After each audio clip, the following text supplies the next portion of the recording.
Bem-vindo a mais uma aula da Escola Linux, seu site de treinamentos Linux na internet. Olá, seja bem-vindo ao nosso curso Linux Essentials, um preparatório para a prova da LPI, a C101, entre outros, lógico, a ideia não é só que seja um preparatório, mas também um curso para que você possa ter um embasamento para trabalhar até mesmo como administrador de servidores, ok? Meu nome é Atos e esse curso nosso foi baseado no livro Linux Guia do Administrador de Sistema, segunda edição. Também foi baseado no meu livro Administrando Servidores Linux e em mais alguns livros, lógico, e mais conhecimentos que a gente tem aí durante o tempo.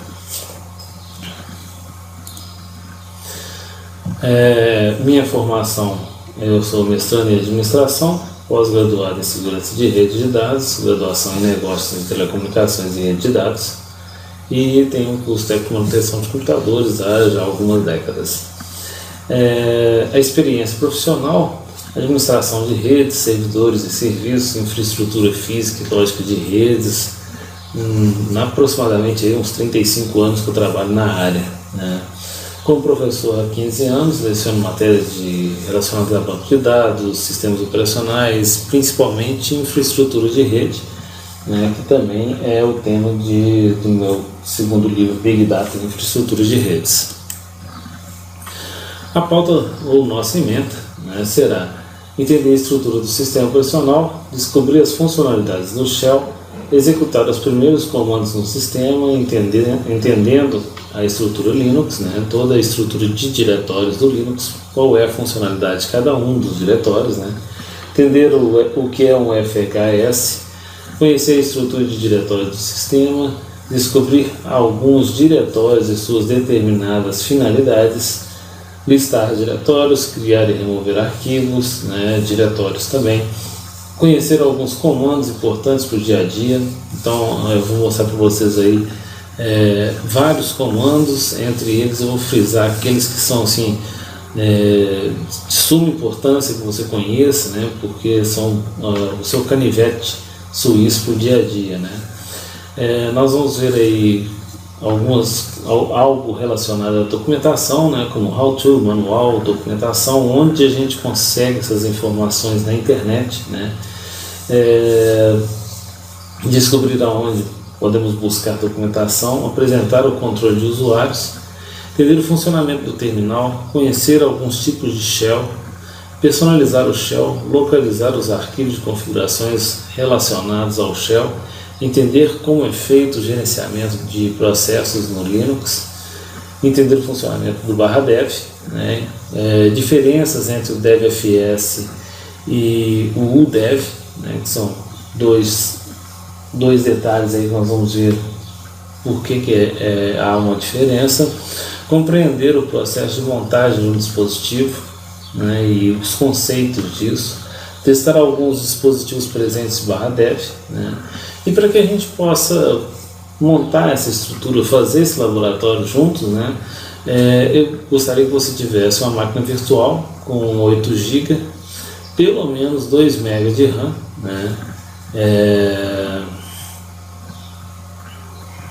um Ubuntu, no mínimo aí um 12.04, mas os nossos exercícios aqui podem ser feitos no Fedora, no CentOS, no Debian.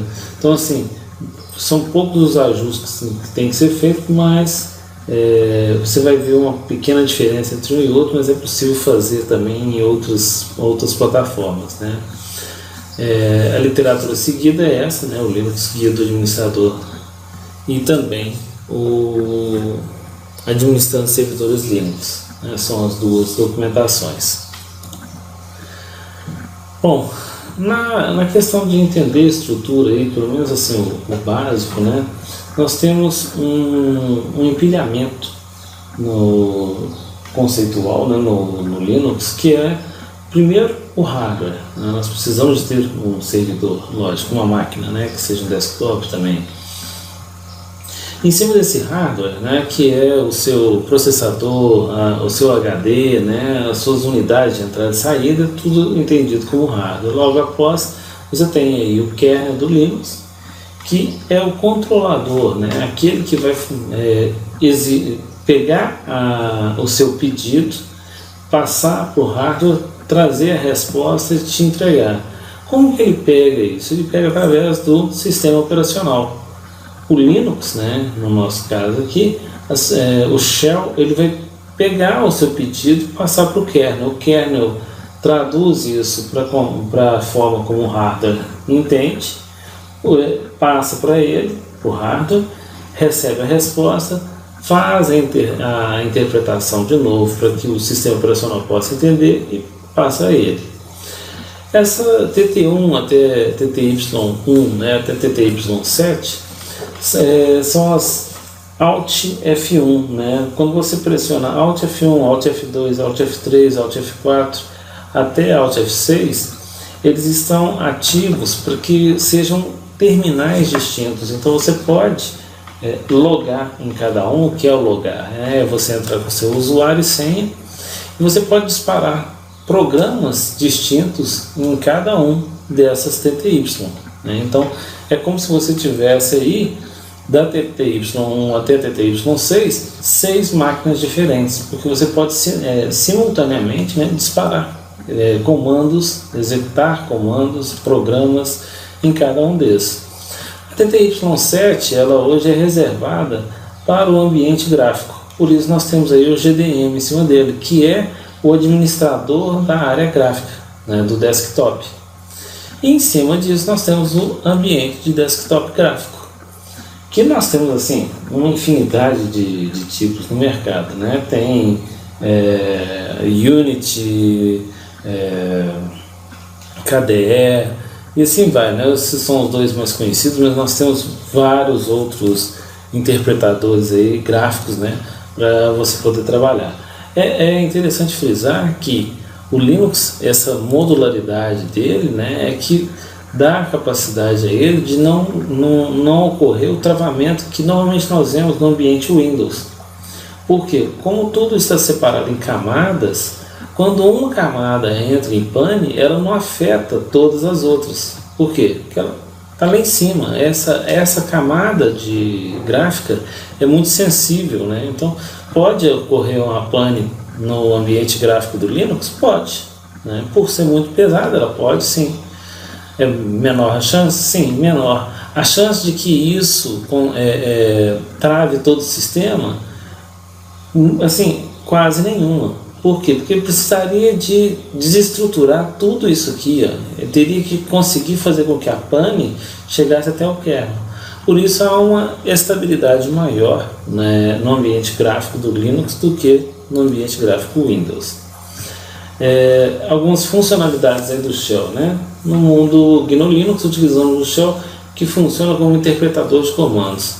Para quem conhece aí, né, se você está mais familiarizado, você tem o interpretador no DOS, no Windows, né, era o Command, hoje o CMD. Então você tem uma camada que faz a interpretação do que a sua aplicação está pedindo, né, e repassa isso para o kernel. O Shell é essa camada aí que vai fazer essa interface entre o pedido do seu aplicativo e o kernel. Ele, para você ter uma ideia, né, essa interface Shell é hoje uma linguagem de programação muito poderosa. Hoje ele tem o nome de Bash, né? Antes ele era um SH e hoje ele é um BASH. Ele tem assim uma infinidade de recursos que você encontra em linguagens aí de alto nível, tá? O Shell é a interface entre o usuário e o kernel, né, como eu tinha falado. O kernel é a parte mais próxima, também a gente já tinha visto aí no slide anterior. O que é esse terminal virtual que está falando? Terminal virtual são aqueles TTY que nós vimos lá, né, do Alt F1 ao Alt F6. Né? Então, na console, quando eu estou de frente para o meu servidor, eu consigo, né, ter 6 máquinas virtuais e mais o Alt F7, que é o ambiente gráfico. Para eu sair dele e voltar para as outras, eu dou um Ctrl Alt F1, por exemplo, eu volto para o ambiente caractere, né? É possível ter mais? Sim, até o Alt F12. Se você quiser, você pode até desativar o Alt F7 para ser específico do GDM e ele se tornar um outro terminal virtual como os demais, né? Então aí eu teria do Alt F1 até o Alt F12 para disparar comandos no prompt simultaneamente, né? Como se eu tivesse 12 máquinas, tá? Então esse daí são os terminais virtuais que a gente tem na console. Quando você está no seu equipamento, ele não tem esse recurso normalmente, vai depender do emulador de terminal que você está usando. Hoje o mais comum são as conexões utilizando o protocolo SSH,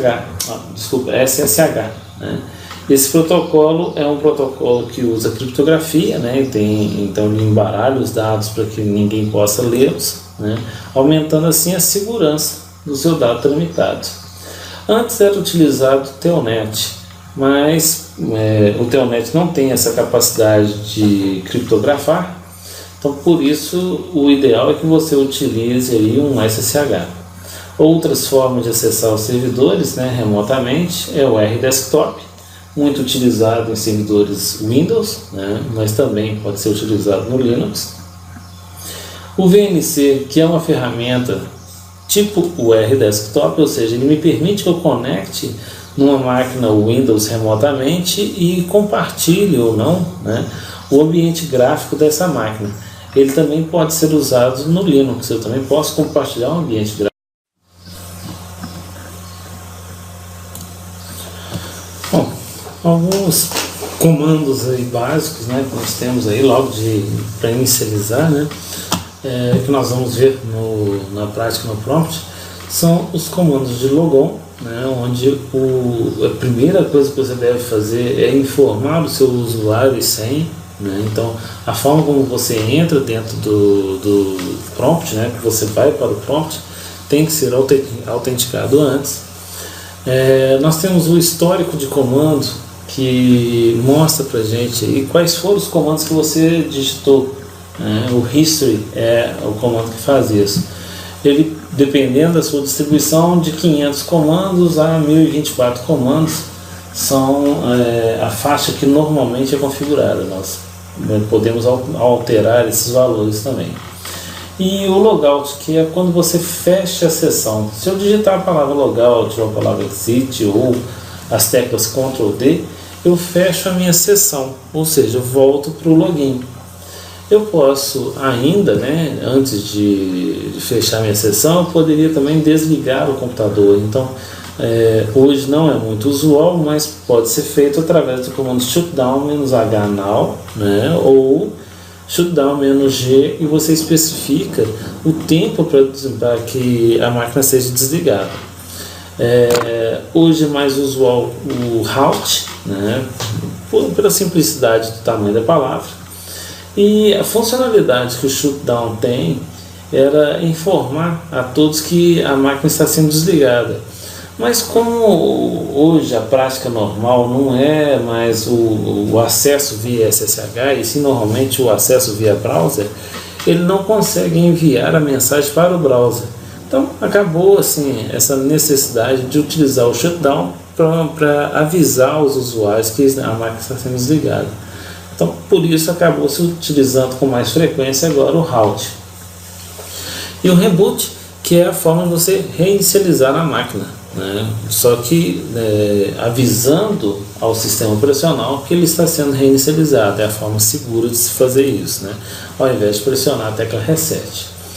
Nós temos aí também algumas teclas, né? Eu sempre gosto de falar disso porque quando tem alguém verificando ou mesmo vendo a sua performance digitando, é muito comum a pessoa perceber, né?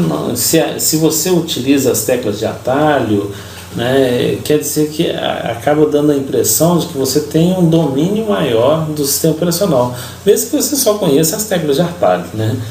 Mas de qualquer forma é interessante que você conheça algumas teclas.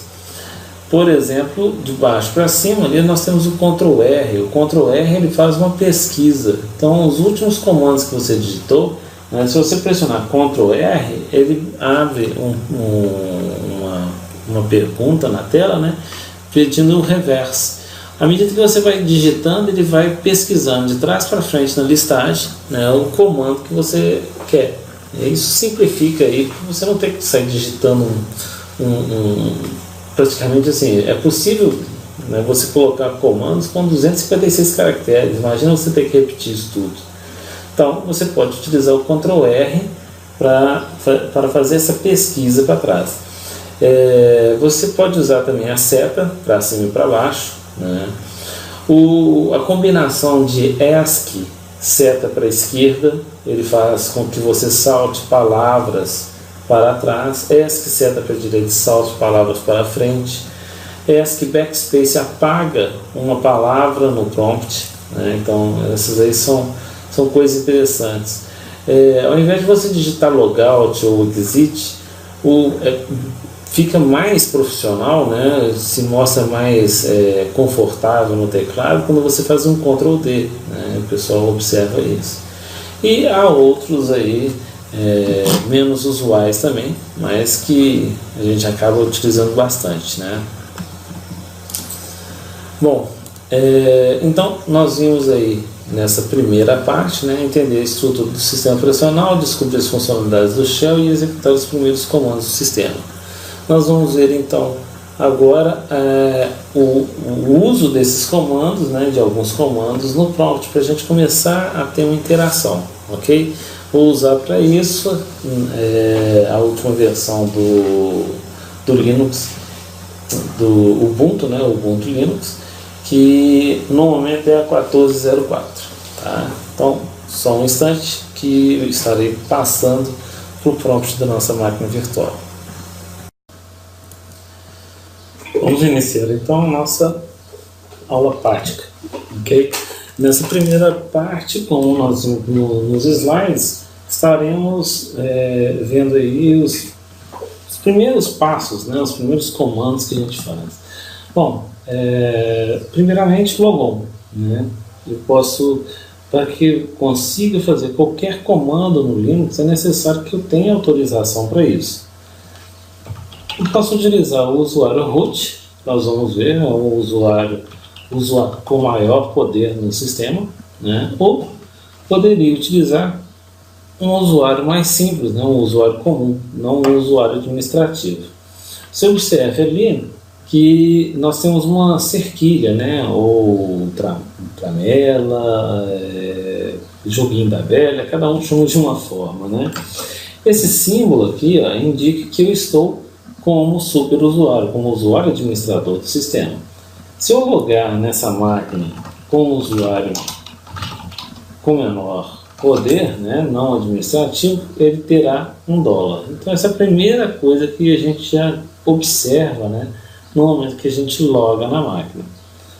Então vou logar novamente como o super usuário root. Nós vamos ver aqui que existe uma série aí de comandos, já de arquivos, né, no nosso prompt, né. Bom, esse é o shell que a gente tinha falado, né. Então aqui, ó, onde está o bash, né, é o interpretador de comandos. Tudo que eu digito aqui é passado para ele para que ele possa tomar qualquer providência, né. Nós vemos o comando history, que mostra aí o histórico de tudo que já foi digitado na máquina, né? Tudo assim, há um limite de 500 a 1024, como eu tinha dito, né? Então, vemos que nós temos alguns diretórios.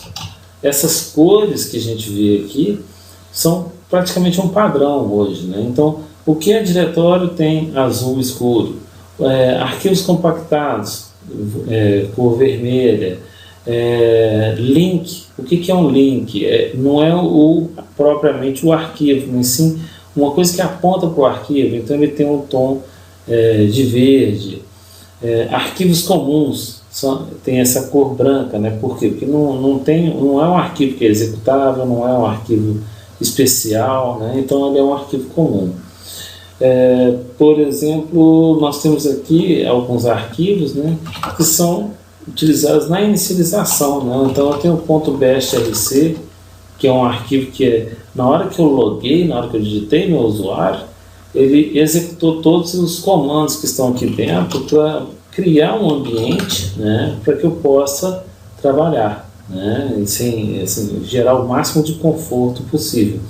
Por exemplo, essa linha aqui do path, se eu não tivesse essa linha setada, o que teria que ser feito? Qualquer comando que eu fosse digitar, que estivesse dentro do diretório usr local sbin, eu teria que ir até o local, né, ou colocar a rota até lá para poder executar o comando. Como está na minha variável path, basta eu digitar o comando, por exemplo, um find, né, eu não tenho que estar no diretório onde o find está. Com o comando type eu vejo onde ele está lá, /usr, /bin, /find.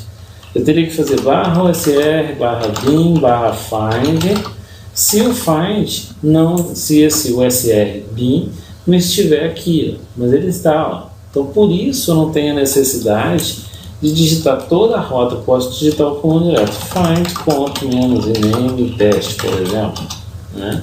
Então assim, ele não vai me dar mensagem de comando não existe, né? Por exemplo, se eu colocar um fim, né? Comando não existe, aí ele faz uma pesquisa para ver se acha alguma coisa do tipo, né? Isso aí já é um recurso que também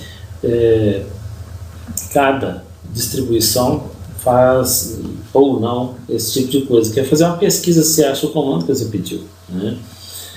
Bom, então assim, no prompt nós temos isso. Nós vimos a questão de você ter o Alt F1 até Alt F6, né? Então aqui, ó, Alt F1, vou colocar o número 1, né? Alt F2, onde a gente estava trabalhando, Alt F3, colocar o número 3, Alt F4, coloca o número 4, Alt F5, coloca o número 5, Alt F6, coloca o número 6.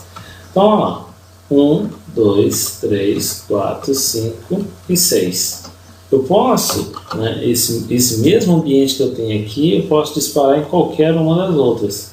Okay? Então, é o mesmo de eu ter aqui 6 máquinas à minha disposição. Eu estou no prompt do meu servidor. Lembre-se disso, que isso só funciona na console, né? Sentado de frente para o computador é que você consegue ter esse recurso. E no Alt F7 eu tenho o ambiente gráfico.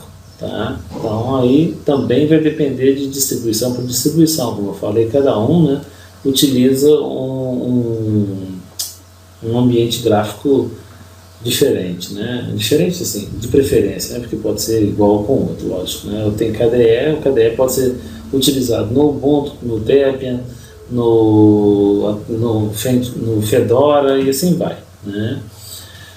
Bom, então a princípio essa primeira aula a gente dá essa passada, essa introdução bem básica mesmo aí nos comandos, né?